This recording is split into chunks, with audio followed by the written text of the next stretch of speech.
갈라디아 사람은 결국 우리를 말하는 거죠. 갈라디아 교회 교인들에게 이야기한다라고 하는 것은 오늘 우리들에게, 믿는 우리들에게 이야기하는 그런 말씀의 내용과도 같습니다. 거짓 선지자들이 갈라디아 지역에 있는 교회 교인들에게 율법을 지켜야만 구원을 얻는다, 그렇게 가르치고 다녔어요. 자, 그 내용들은 초대교회 때 막 유명한 내용들이지만 다시 할례를 받아야 되고 또 음식도 구별해서 먹어야 되고 레위기서에 있는 것처럼, 그 다음에 토요일 안식을 지켜야 된다. 이 큰 틀 안에서 그렇다. 다시 돌아가야 돼. 그래서 거짓 선지자들이 이와 같이 갈라디아 지역에 있는 교인들을 가르칠 때에 이거를 지키지 않으면, 율법으로 돌아가지 않으면 결코 구원을 얻지 못할 것이다 라고 이야기를 하고 다녔어요. 그래서 사도 바울이 이야기하는 겁니다.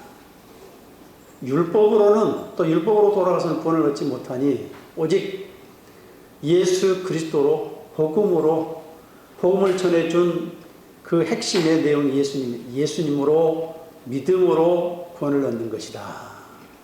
다시 돌아가서는 안 된다. 자, 모든 내용들은 다시 예수님을 가리키는 것이기 때문에 예수님에게 초점을 맞추고 믿음으로 예수님으로 구원을 얻는 이것에 대해서 이야기를 하죠. 그래서 보면 2장 16절 같은 경우, 사람이 의롭게 되는 것은 율법의 행위로 되는 것이 아니라 오직 예수 그리스도를 믿는 믿음으로 된다 라고 갈라디아의 핵심의 내용을 이야기를 하고 있어요. 믿음으로 된다. 믿음으로. 그러니 우리는 복음을 받았다라면 믿음으로 사는 삶이 돼야 돼. 다시 거꾸로 율법의 행위로 돌아가는, 그래서 진짜 복을 받아 누리지 못하는 어리석은 자의 삶이 되지 말고 그 안에서 진짜 복을 받아 누려야 된다. 그래서 이 복음을 받게 되면 성령이 임하게 되고, 성령이 임하게 되면 그 성령을 통해서 믿음으로 살아갈 수 있게 된다. 성령으로 산다라고 하는 것은, 주의 영으로 산다는 것은 자신으로 사는 것이 아니라 주님으로 산다와 같은 거예요. 이제는 자신으로 사는 것이 아니라 주의 영, 내 안에는 주의 영이 들어와 있으니 이제 주의 영으로, 예수님으로 사는 삶을 통해 승리하고 복을 받아 누리는 저와 여러분이 될 수 있기를 주의 이름으로 축원합니다. 구체적으로 오늘 본문의 말씀을 가지고 세 가지로 나누어 살펴보고자 합니다. 첫째로 성령으로 사는 삶이 되어야 된다. 1절, 2절, 3절 보면, 어리석도다 갈라디아 사람들은 예수 그리스도께서 십자가에 못 박히신 것이 너희 눈앞에 밝히 보이거늘 누가 너희를 꾀더냐. 내가 너희에게 다만 이것을 알려 하노니 너희가 성령을 받은 것이 율법의 행위로냐 또는 듣고 믿음으로냐. 너희가 이같이 어리석으냐. 성령으로 시작하였다가 이제는 육체로 마치겠느냐. 자, 성령을 받은 것은 율법의 행위가 아니라 뭐라고 그랬어요? 믿음으로 받는 것이라고 그랬잖아요. 에베소서 1장에 보면 1장 13절에 복음을 듣고 믿어 성령을 인치심을 받았다고 했어요. 자, 복음을 들었어요. 그 듣는 복음을 이제 믿었어요. 믿으면 성령으로 인침을 받아요. 우리 안에 성령이 들어오셔요. 자, 그러면 그 성령이 어떤 역할을 하시느냐. 그래서 에베소 1장 13절에 바로 나오죠. 또 뒤이어서 우리가 하나님의 유업을 얻을 자, 즉 상속받을 자를 인 것을 증명한대요. 증명. 그 성령이 우리 안에 들어와가지고 쉽게 말하면 우리가 하늘나라의 상속받은 자를 보증시켜주고 증거해주는 그 역할의 성령. 그리고 우리 안에 있는 성령이 우리를 구속하신 것에 대한 하나님을 찬양하는 삶으로 우리를 이끌어가야 돼요. 우리 안에서. 우리를 구속하신 것에 대한, 이제 바뀌잖아요. 삶이 바뀌니까. 우리 안에서 구속하신 것에 대한 그 삶의 방향으로 삶의 방향이 바뀌어버린다. 이 말이에요. 자, 그래서 우리는요, 이제는 더 이상 율법으로 사는 것이 아니라 주의 영으로 사는 삶이 되어야 돼. 자, 우리 안에 성령이 들어왔으니, 이제는 주의 영으로 사는 삶의 방식을 따라 살아가는 삶. 그러니까 내 안에 있는 주의 영으로 사는 삶. 오늘 본문의 3절에 너희가 성령으로 시작했는데 다시 옛날로 돌아가겠느냐 이 말이에요. 네? 성령으로 너희 안에 성령이 들어와서 이제 성령으로 새롭게 시작을 했는데 육체로 율법으로 과거로 돌아가겠느냐? 왜 성령을 무시하고 그걸 거부하고 아예 그냥 사장시켜 버리느냐 이 말이에요. 주의 영이 임하면 우리의 삶의 방향이 바뀐다고 그랬어요. 누가복음 4장에 보면은 이사야 61장의 말씀을 그대로 인용해서 예수님께서 나사렛 회당에 들어가셔서 참 이제 그 회당에서 하나님 말씀을 자기 자신에게 성취되었다라고 하는 것을 이야기를 하고자 하는 것이죠. 그래서 이사야 61장의 말씀을 그대로 이야기를 하죠. 사람들에게 복음을 전하게 하려 하시려고 내게 주의 영의 기름을 부으사 성령의 기름을 부으사 포로된 자에게 자유를 갇힌 자에게 노임을 주의 은혜의 해를 선포하게 하려 하십니다. 이게 성취되었다. 나를 통해서 회당에서 지금 이야기를 하고 있는 거예요. 주의 영을 기름을 부어가지고 나를 통해서 복음을 전하게 하심으로 말미암아 이제 눌리고 억눌리고 포로된 자로서의 사단의 포로, 세상의 포로, 생각의 포로, 율법의 포로 이런 것이 갇혀있는 자의 삶 속에 이런 그 안에서 벗어나서 은혜의 희년의 해라 이 말이에요. 이제는 완전한 자유, 주님 안에서 참된 해방, 자유를 누릴 수 있도록 해주셨다. 그러니 왜 그 성령으로 살지 못하느냐 이 말이에요. 자, 주님 오셔서 그걸 성취했다면, 우리 안에 들어왔다면 우리는 그와 같은 삶을 동일하게 살아야 된다 이 말이에요. 그래서 우리는요, 구속과 하늘의 소망을 찬양하고 영광 돌리는 삶에서 입술이 바뀌어야 되는 거예요. 내 안에 성령으로 살아가는 삶은 이제는 자꾸 과거로 돌아가서 땅만 바라고 사는 삶이 아니라 하늘에 대한 소망과 구속에 대한 찬양하는 삶으로 삶의 방향이, 입술이, 우리의 행함이, 신앙이 바뀌어야 된다라고 하는 것을 이야기를 하고 있죠. 그게 사도행전 2장에 나오는 요엘서 2장 28절의 말씀, 성령 임함으로 말하면 어떻게 바뀌어요? 요엘서 2장 28절의 말씀에 사도행전 2장이 성취가 되면서 그렇게 이야기를 하잖아요. 성령이 임하시니까 어떤 역사가 나타나요? 너희의 자녀들은 예언할 것이요 너희의 젊은이들은 환상을 볼 것이 너희의 늙은이들은 꿈을 꾸리라. 자, 너희의 자녀들은 예언한 그 예언이란 말이 뭐라고 그랬어요? 단순히 미래를 말하는 점쟁이 그런 개념이 아니라 하나님의 말씀을 가지고 선포하고 말하는 사람, 그러니까 미래를 볼 수 있게 동일하게 하나님의 말씀을 말하는 사람으로 바뀌는 거예요. 그 말씀에 정말 그 안에서 알날이 말씀이 살아있는 말씀으로 이게 느껴지면서 하나님 말씀 진짜 말씀이구나. 아, 이게 살아 움직이는 말씀이구나. 이게 거짓말이 하나도 없구나. 이게 가슴 속에서 그냥 느껴지는 거예요. 피부 속에서 피부가 그냥 느껴지는 거예요. 그 말씀을 그래서 이걸 선포하는 거예요. 예언한다는 하나님 말씀을 맡을 예자를 쓰는 거예요. 맡아서 말하는 거예요. 하나님은 베드로전서 4장 11절에 이야기하는 것처럼 누가 말하려면 하나님 말씀을 하려는 것처럼 하러 누가 말하면서 주의 영으로 공급하신 힘으로 봉사라고 이렇게 이야기를 하지 않습니까? 그래서 하나님의 말씀을 말하기 시작해요. 전에는 말씀이 와닿지 않았단 말이죠. 이게 가슴 속에 들어오지 않았어요. 이해가 되지도 않았어요. 그런데 이 말씀이 어떻게 돼요? 이해가 되기 시작하면서 살아있는 말씀이 되면서 예수님이 느껴지기 시작하면서 성령이 깨달아지기 시작하면서 어떻게 돼요? 이게 하나님 말씀을 말하기 시작을 하더라 이 말이에요. 예언이라는 그런 개념이에요. 너희의 젊은이들은 환상을 본다. 그게 뭐라고 그랬어요? 환상이라는 것은 비전을, 영어로는 비전을 표현하지만 히브리어는 익자yon, 헬라어는 호라우, 이게 환상이라는 개념이 또 다른 세상이라는 거예요. 또 다른 세계. 물질의 세계와 더불어서 그 보이지 않는 영적 세계를 의미하는 거예요. 환상의 개념은 영적 세계. 영적 세계는 안 보이잖아요. 우리가 쉽게 안 보이잖아요. 물질의 세계만 우리가 익숙해가지고 눈이 밝아져가지고 세상의 눈이 밝아지니까 우리가 보는 눈이 자꾸 세상에 지금 초점을 맞춰지지만 실제 영적 눈이 밝아지면 영적 세계가 보이기 시작한다. 이 말. 이게 환상의 개념이에요. 환상.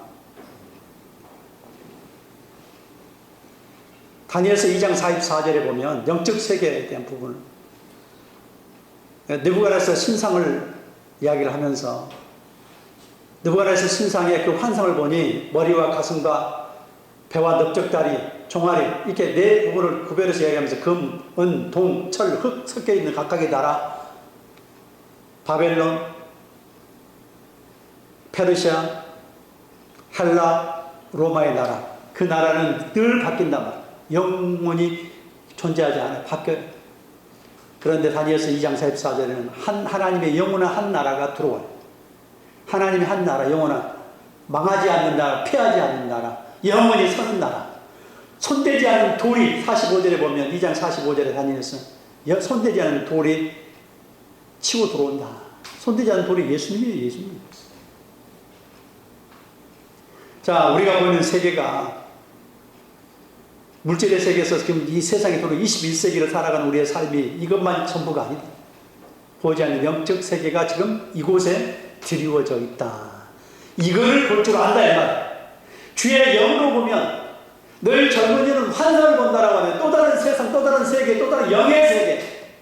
이게 보여야 돼. 보여야. 주의 영으로 보이게 된다 이 말이야. 주의 성령을 깨달아져야 되는. 그냥 깨달아지는 게 아니고 그냥 보여지는 게 아니라 주의 영으로만 보여줘요. 너의 늙은은 꿈을 꾼다고 했을 때 그 꿈 드림이라고 하는 개념은 그거는 할롬이라 히브리어 할롬 헬라어로는 유프니언 이게 뭐냐면 소망. 자, 나이를 먹으면 더 이상 희망과 소망이 사라지고 이제 하나님 앞에 갈 것에 대한 그것밖에 없잖아요. 소망이 사라지는데 하나님이 살아계시고 천국이 있고 이것에 대한 확신이 들어오면 주의 성령을 통해 확신이 들어오면 뭐가 돼요? 희망이 생기는 거예요. 소망이. 이게 그 드림이라는 그런 꿈이에요. 꿈. 예? 속에서 이렇게 리프레시가 돼서 솟아나오는 거예요. 예? 샘물이 솟아나오는 것처럼 속에서 희망이 솟아나오고 소망이 솟아나오는 거예요. 더 이상 미래가 없다 이게 아니라 그 속에서 또 새로운 시작이 시작되는구나. 마감으로 끝나는 것이 아니라 새로운 새 출발이 기대가 되는구나 라고 하는 이 부분을 소망을 갖게 되는 것이죠. 그러니까 사도 바울도 고린도 후서 12장 2절에 보면 3층 천 셋째 아들이라고 해서 바로 이게 천국이거든요. 자기가 그 경험을 했어요. 다 말해도 너희가 이해하지 못하니 이거를 이해할 수 없으니 말할 수 없지만 갔다 왔다 이 말이에요. 가히 이룰 수 없는 말을 자기가 들었고 거기가 경험했고 체험했는데 이거는 성령으로만 가능한 거예요. 성령으로.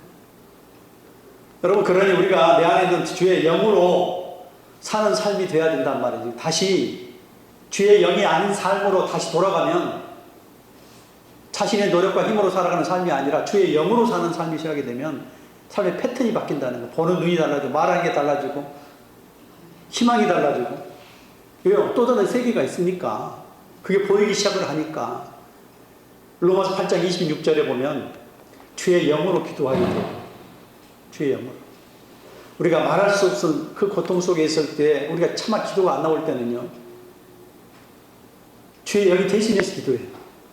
그게 로마서 8장 26절이에요. 기도할 것을 알지 못할 때 주의 영이 대신해서 기도해요. 로마서 8장 16절에 보면 여기 26절이니까 16절에 보면 성령이 우리의 영과 더불어서 하나님의 자녀인 것을 증거한대요. 자, 우리가 말하는 것 또 살아가는 삶 속에 내 영과 더불어서 주의 영이 증거를 해요. 그러니까 고린도전서 6장 17절에 주와 합하는 자는 한 영이라고 그랬잖아요. 자, 주님이 우리 안에 성령으로 들어오시면 내가 말하지만 내 속에 있는 영이 말하는 거예요. 그게 같은 게 플러스가 되어 있는 거예요. 그게 로마서 8장 16절에 이야기하는 거예요. 성령이 우리의 영과 더불어서 말한대요. 기도도 마찬가지예요. 그게 로마서 8장 26절에 기도할 때 내가 기도할 수 없어요. 탄식하며 속에 하나님 앞에 신음할 때 내 속에 누가 있다는 거예요? 주의 영이 있다는 거예요. 나는 내 영에서는 차마 입을 못 대지만 내 속에 있는 주의 영이 나를 플러스된 그 영이 내 속에 들어와 있는 영이 내 영이 탄식할 때 대신해서 하나님 앞에 기도한다면 우리가 주의 영으로 기도한다는 게 바로 그거예요. 그거. 우리가 내 속에서 기도하는 내 기도지만 실상은 내 속에서 누가 기도하시는 거예요? 주의 영이 기도하는 거예요. 그래서 우리가 기도할 때 주의 영이 들어오면 삶의 방향이 기도할 때조차도 내가 기도하는 게 이 머릿속으로 기도하는 게 아니라 내 속에 주의 영으로 기도하는 기도가 되어야 된다. 이게 성령으로 살아가는 삶이라 이 말. 이게 생명의 역사예요. 생명이. 그래야 사람이 바뀌어요. 그렇지 않냐고는 지식으로 쌓아가는 사람은요, 우리보다 똑똑한 사람들이 얼마나 많습니까? 예? 줄을 설 수가 없어요. 우리는 성경을 지식적으로 아는 사람들은요, 영적인 것은 요즘은 챗 GPT 시대인데 설교 한 번 딱 명령을 자세하게 딱 단락을 적어서 문장 몇 개를 딱 집어넣으면요, 설교 한 편이 딱 나와요. 예? 근데 영적인 것은 절대 못 보아요. 해석도 하지 못할 뿐만 아니라, 왜요? 있는 그 생성형이기 때문에, 이미 가지고 있던 그 자료를 가지고 이렇게 믹서해서 나오는 거기 때문에 영적인 것이 그 생성이 안 돼요. 영적이 못 본다니까요. 말은 화려해요. 남들이 쓰지 못하는 단어까지도 쓸 수 있는 언어를 이렇게 만들어줘요. 그런데 영적인 것은 죽었다 깨어나도 그걸 이해할 수 없고 가르칠 수도 없어요. 성령으로 말하고 기도하고 행하는 삶을 통해 주님을 증거할 수 있기를 주 이름으로 축원합니다. 두 번째로 믿음으로 사는 삶이 돼야 돼요. 첫째는 성령으로 사는 삶이라면 두 번째는 믿음으로 사는 삶이 돼야 돼요. 6절부터 9절까지 아브라함이 하나님을 믿음에 그것을 그에게 의로 정하셨다함과 같으니라. 그런즉 믿음으로 말미암은 자들은 아브라함의 자손인 줄 알지어다. 또 하나님이 이방을 믿음으로 말미암아 의로 정하실 것을 성경이 미리 알고 먼저 아브라함에게 복음을 전하되 모든 이방인이 너로 말미암아 복을 받으리라 하였느니라. 그러므로 믿음으로 말미암은 자는 믿음이 있는 아브라함과 함께 복을 받느니라. 아브라함은 우리의 믿음의 본이 된 사람이에요. 모델 사람으로서. 예수님이 우리의 모든 모델이지만 사람 가운데 그나마 하나님 앞에 바로 서서 믿음의 길을 제시하고 인도해주고 본이 된 사람이 아브라함이었다, 이렇게 지금 이야기를 하고 싶어 하는 거예요. 아브라함 믿음의 삶에 대한 본을 보여준 사람. 근데 아브라함도 믿음으로 승리했다고 그래가지고 이게 믿음이 약해진 부분이 없는 게 아니라 그랬어요. 창세기 15장에 보면은요, 자기 종 엘리에서를 대신해서 후사로 세우겠다고 그러니까 아니다. 네 몸에서 날 자가 후사의 상속자의 네 씨라. 그리고 땅도 주겠다. 언약까지 체결하잖아요. 그런데 시간이 지나니까는요, 사라가 이 자녀를 안 주니까 기대를 하고 이렇게 믿음으로 살아왔는데 안 주니까 애굽 여종 하가를 데려다가 어떻게 돼요? 이스마엘을 낳게 해요. 우리가 보면 믿음이 약한 거 아니에요. 약속을 끝까지 지켜서 그냥 버텼어야지. 근데 여러분, 그 모습을 통해서 우리의 연약한 모습을 보여주는 거예요. 그러면서도 핵심은 뭐냐면요, 다시 돌아와서 주님의 믿음으로 승리했다는 거예요. 우리도 동일하다는 거예요. 동일하다. 우리도 넘어져요. 예? 사람이 감당할 시험밖에 너희에게 당한 것이 없나니 너희가 감당치 못할 시험당을 허락지 아니하시고 시험당할 징에 또한 피할 길을 해서 너희를 능히 감당하게 하시느니라. 다시 돌아오는 게 주님 안에 그 믿음으로 승리했다. 11월 11장에서 이렇게 표현하는 거예요.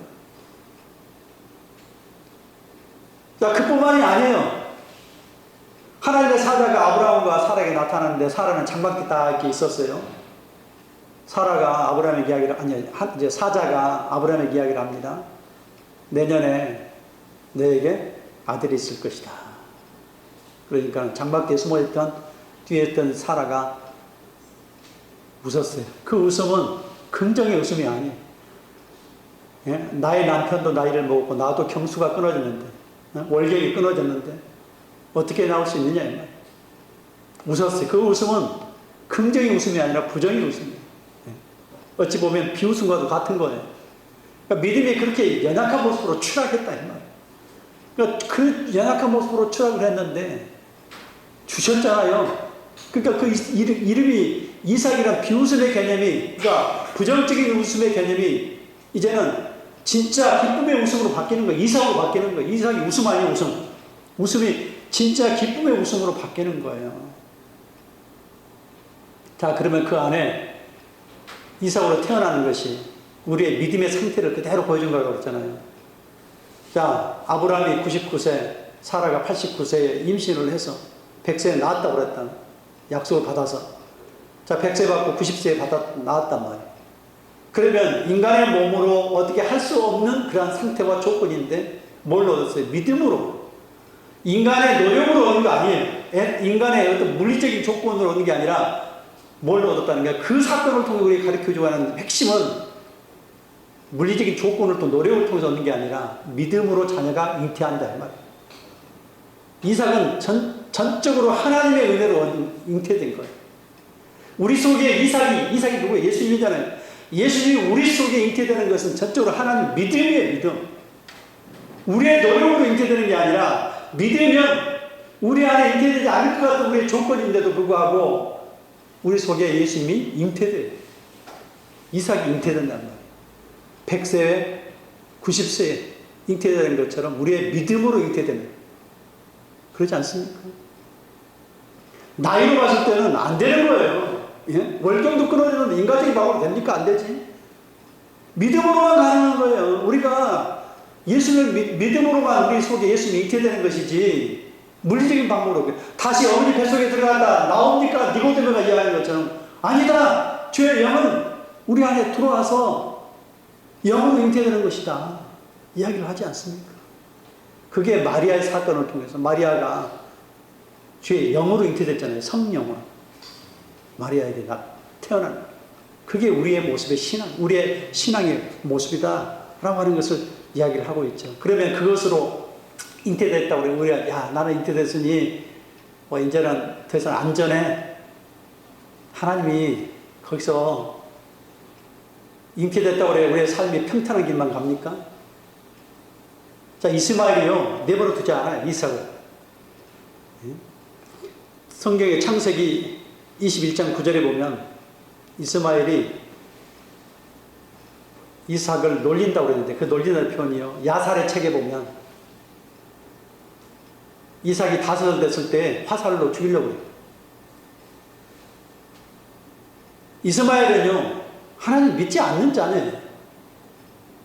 세상의 사람들이 믿지 않는 자녀가 하나님의 자녀를 대적해서 끝없이 우리를 공격해도 대적해서 죽이려고. 여러분 우리가 이삭으로 예수님으로 잉태돼서 우리가 살아가는 삶에 평탄한 길만 있는 게 아니에요. 믿지 않는 자들 끝없이 하나님의 자녀, 믿는 자녀 우리를 공격해서 죽이려고. 그것만 있으면 좋게요. 그 이상으로도 우리를 끝없이 계속해서 우리는 이렇게 이스마엘 그냥 쫓아내버려야 돼. 내 속에 믿지 않는 것이 들어오려고 그러면 대적하는 잔재를 물리쳐야 돼. 믿음으로 물리쳐야 되는 거예요. 믿음으로. 그리고 믿음으로 계속 이삭이 내 속에 태어나서 이제 자라서 믿음으로 살아간단 말이죠. 그럼 이삭이 야곱과 에서를 낳았어. 우리의 두 모습이라고 했잖아요. 두 가지 의미가 있는데 그 중에 하나의 의미는 야곱과 에서는 두 존재의 모습이고 또 믿지 않는 자의 모습도 표현하지만 두 존재의 모습이에요. 하나는 야곱은 첫째 하나님 중심으로 예배 중심으로 성전 중심으로 살아가는 삶이 종용한지라 하나님 중심으로 장막 중심에 살아가는 사람이 야곱의 사람이고 에서는 세상 중심에 사냥에 능한 사람, 세상의 중심으로 살아가는 사람, 그 모습, 우리의 내면의 두 가지 모습을 이야기하는 것인데 역시 마찬가지예요. 에서가 야곱을 계속해서 괴롭혀요. 내 안에 이삭이 시간이 지나면 이게 분화돼서 하나는 주님으로, 하나는 세상 중심으로 살아가는 또 그 속의 내면의 모습을 우리에게 드러내고 있단 말이에요. 그럴 때 우리는 에서 세상 중심의 것을 쫓아내야 돼. 물리쳐야 돼. 믿음으로.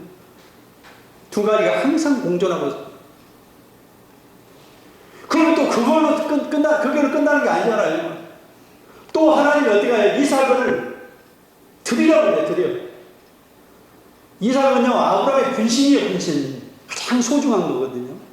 여러분 내 안에 지금 이삭이 들어있어요. 예수님이 들어있는데 하나님 나를 드리라고 해요. 그게 나를 드리는 시험이거든요.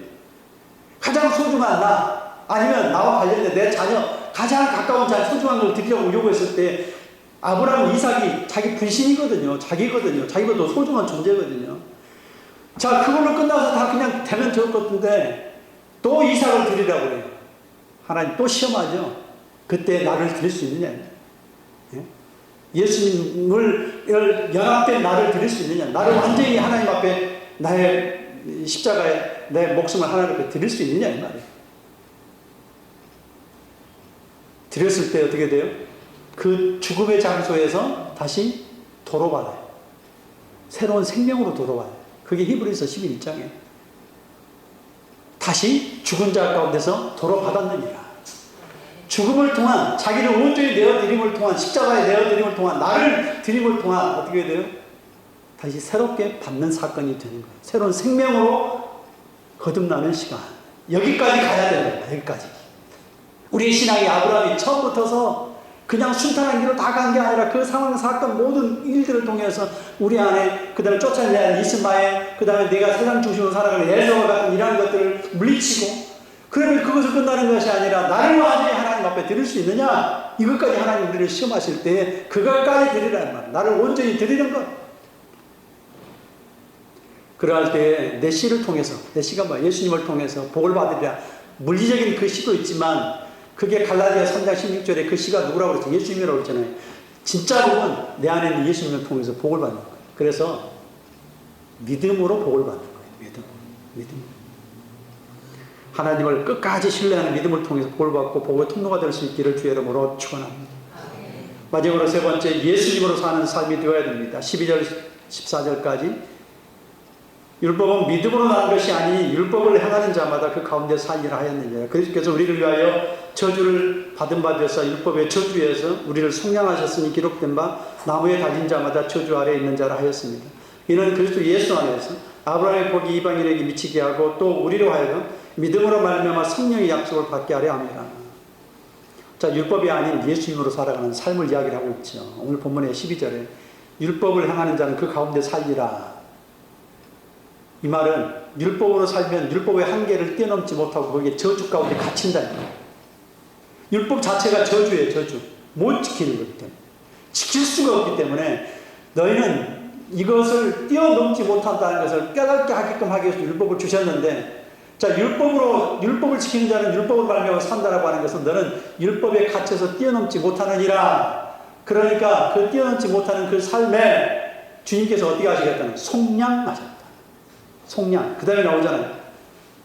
대신해서 율법의 저주를 받았다는 거예요. 율법에 갇혀있는 이 속에서 벗어나서 자기 힘으로 벗어나올 수가 없어요. 그 저주 속에서 빠져나올 수가 없으니 바깥에서 깨트려줘야 돼요.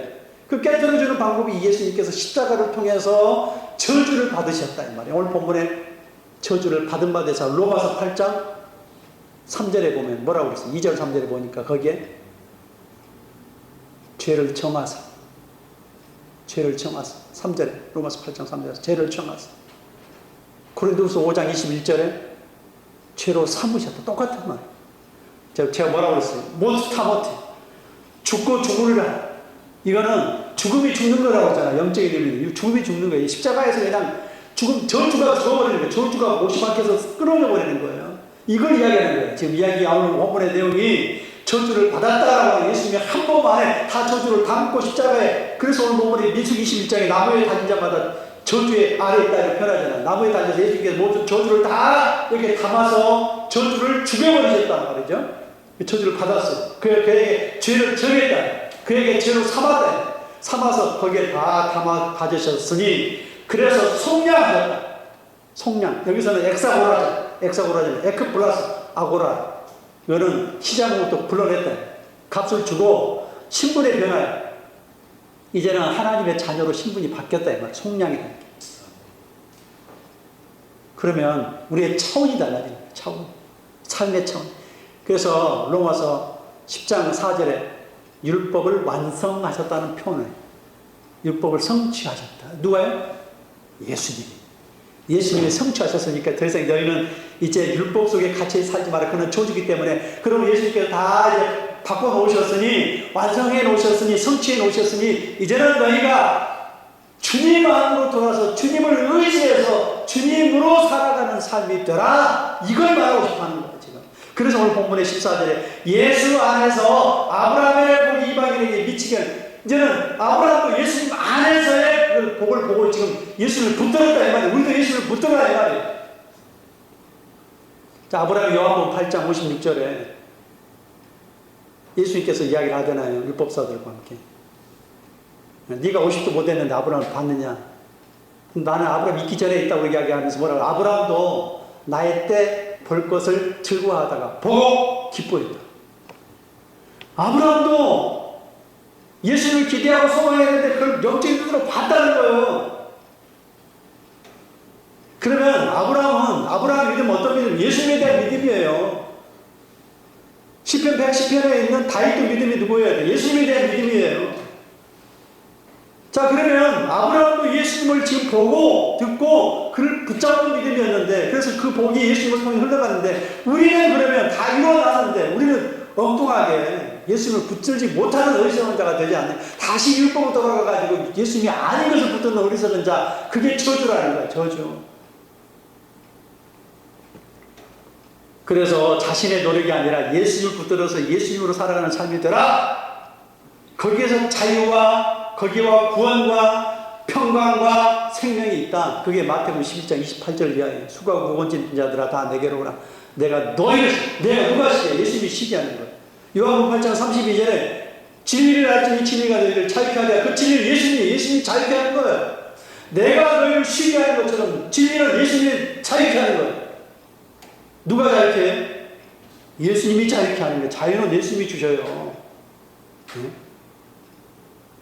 내가 너희를 쉬게 하는, 예수님이 우리에게 쉬게 하시는 거예요. 히브리서 4장 10절에 이미 안식에 들어간 자는 하나님의 자기를 쉬는 것처럼 자기도 쉬느니라. 자기 일을 쉬느니라. 우리가 우리의 일을 하지 말고 주님을 의지해서 주님 안에서 주님을 붙들고 살아갈 때 그게 능력이고 승리다. 이걸 이야기를 하고 싶어 하는 거예요. 그게 갈라디아 2장 20절. 예? 내가 그 또한 십자가에 못 박혔으니 이제는 내가 사는 것이 아니라 내 안에 있는 주님으로 살아라. 내가 살지 말아라. 이제는 내가 사는 것이 아니라 내가 주체가 되어 사는 것이 아니라 내 안에 있는 주님으로 사는 것이 십자가라 이 말이에요. 십자가의 사건이라 이 말이에요. 그 십자가를 거치지 않으면 내가 살죠. 내가 주인공이 돼서 내가 그리스도와 함께 십자가에 못 박혔나니 이제는 내가 사는 것이 아니라 십자가에 못 안 박히면 내가 사는 거예요. 내가. 근데 십자가에 못을 박히면 내 안에 있는 주님으로 사는 삶.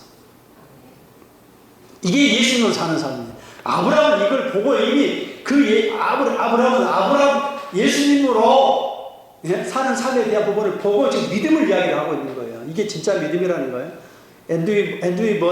앤드류 머레이라고 하는 남아프리카 공화국에 사역했던 사람이 있었는데 그 1800년대 사람이에요. 어려서부터 믿음의 가정, 목사의 가정에서 태어났기 때문에 얼마나 믿음으로 이렇게 살아왔겠어요. 또 신학교를 가가지고 우트레트라고 하는 그 대학교에 가가지고 하나님 말씀을 자칼 데바르라고 하는, 이게 뭐냐면 하나님 말씀을 기억하라는 그 조직을 단체를 만들어가지고 날마다 하나님 말씀을 묵상을 하면서 말씀을 어떻게 하면 실천할까, 말씀대로 실천해보자. 노력 처음에 기쁨과 즐거움이 왔어. 하나님 말씀에 대해서 그대로 실천하려고 노력을 하니까 자기 노력과 애씀을 통해서 기쁨이 와요. 일정하게. 시간이 지나면서 어떻게 해요?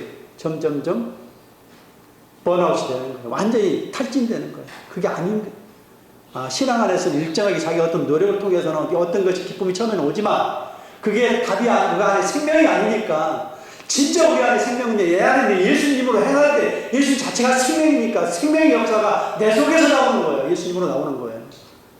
이 머리에서 나오는 게 아니라 노력으로 나오는 게 아니라 내 안에 있는 예수님을 의지할 때 예수님으로 말미암아 그 생명이 주님을 통해서 나오기 때문에 우리가 그 주님을 의지하지 않고는 탈진돼요. 탈진. 내 속에 생명을 의지해요. 그게 앤드류 머리가 지금 다시 한번 이야기, 아주 척척한 그런 믿음의 삶을 보여주는 사람이에요. 그러면서 요한복음 14장 10절에 하나님께서 내 안에 계심으로 내 안에서 그가 그의 일을 한다는 거예요. 내가 내 일을 하는 것이 아니라 그가 내 안에 성령으로 계셔서 내가 내 속에 주님이 와서 주님이 일을 하시는데, 그게 그 다음 장 넘어가잖아요. 요한복음 15장에 너희가 내 안에, 내가 너희 안에 있으면 열매를 맺는데, 열매를. 주님이 우리 안에, 우리가 주님 안에 있으면 열매를 맺혀지게 되어 있대요. 열매는. 히브리서 6장에 이제 하늘에서 내리는 은혜의 단비가 축축축 내릴 때에 그 은혜의 단비가 내려 땅이 원래 합당한 채소를 낸다. 내야 만약에 가시와 엉겅퀴를 내면 망한다는 거야. 히브리서 6장에 그렇게 이야기해요. 망하지만 합당한 채소가 예수님으로 맺어지면 예수님의 생명의 속에 역사를 해서 그 예수님으로 말미암아 거기에 합당한 복의 열매들이 나타난다. 그러면 오늘 본문에도 14절에 그리스도 예수 안에서 아브라함의 복이 흘러가는 거예요. 아브라함의 복은 예수님을 거치지 않고 안 흘러간다 이 말이에요. 그러면 아브라함이 믿었던 그 믿음의 복은 예수님을 반드시 거쳐야 되고, 우리가 예수를 붙잡지 않는 믿음은 아브라함의 믿음이 아니라 이 말이에요. 우리가 진짜 붙들어야 될 게 뭐예요? 예수님을, 내 안에 들어오신 예수님을 의지할 때에 거기서 자유와 평강과 기쁨과 이런 것들이 다 열매로 나타난다 라고 이야기하고 있죠. 자신 안에 있는 예수님을 통해 사는 삶을 통해 자유를 누릴 수 있는 저와 여러분이 될 수 있기를 주의 이름으로 축원합니다.